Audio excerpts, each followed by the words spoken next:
日本のアニメと漫画は世界的に有名と愛されています。しかし初心者が日本のプロを見習えばプロレベルのアートを描けるようになるんでしょうか。今回私はそれを試してみます。どうも、チリです。 How are you?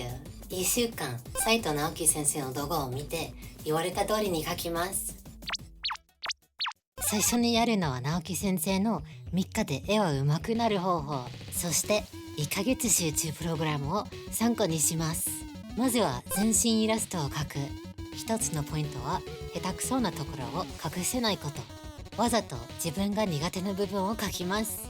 私は立体的に描くのが苦手なので、座ってる絵と横を向いてる絵を描くことにしました。先生が言ったのは辛さを感じたらラッキーです。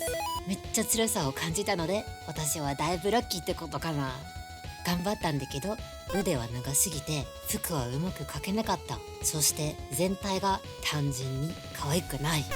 このペンも初めて使ったんだけど思ったより太かった。先生が言ったのは色に苦手なら描いた方がいい。すごく怖かったけど頑張って描きました。この鉛筆はダイソーで買いましたがうまく出なかった。それは鉛筆のせいか私のやり方なのかわからないんだけど思い通りに描けなかった。次は自分の絵に問題を書く。私の場合は体のバランスはおかしい、目は可愛くない、手はひどい。もちろんそれ以外問題はありますが3つだけを集中した方がいいって言ったのでこの問題だけ集中します。1日目はこれだけ。2日目前半一連の動きを書く。これは一番の頑張りどころらしい。大事なのは長い時間書くんじゃなくてとにかく短い時間でもいいので集中すること。まずはアクションポーズを書く。大事なのは一連の動作を並べて書いていく。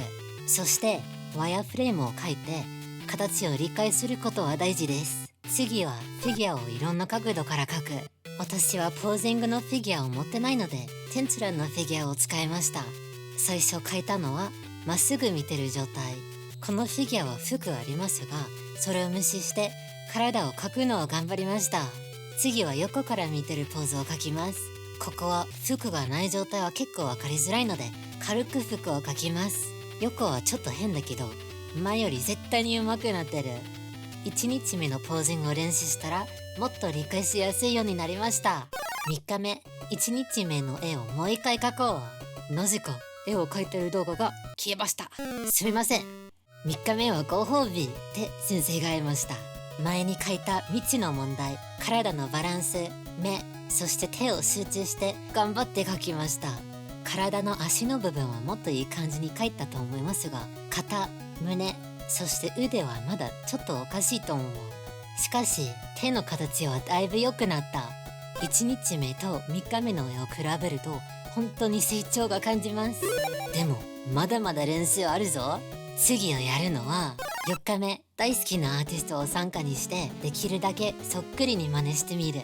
私は尊敬しているアーティストは目室さんです。X のアカウントはこちらにありますのでぜひ見てください。今回真似する絵はこっちです。最初はグリード線を作りましたがなんかうまくいけなかったのでパーツの距離を見てちょっとずつ描きました。参加にして気づいたのは顔は丸い、頭はでかい、首は細い、腕の筋肉はない。そして髪の毛の線はいろんな長さで描いてます。目室さんの絵と私の絵は全然比べるレベルじゃないんだけど私はどういう描き方が好きなのかもっとわかるようになりました。5日目、次は先生のポージングの動画をやります。まず顔の丸を描いて首も描きます。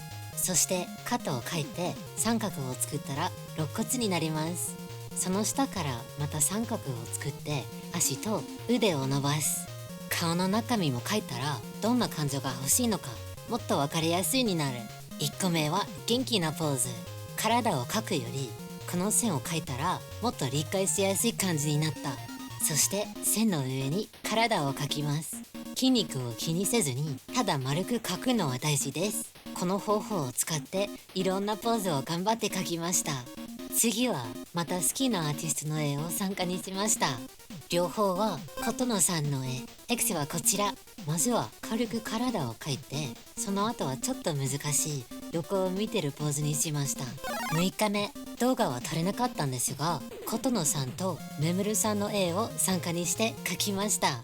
7日目、そしてついにこの1週間で練習したことが本当に役に立てるのか試してみます。1日目と3日目、最初に描いた絵をもう一回描きます。学んだことを使って前より上手くなりたい。体の線を描いたらもっといいバランスになったと思う。そして今回胸と腕の長さはもっといい感じになりました。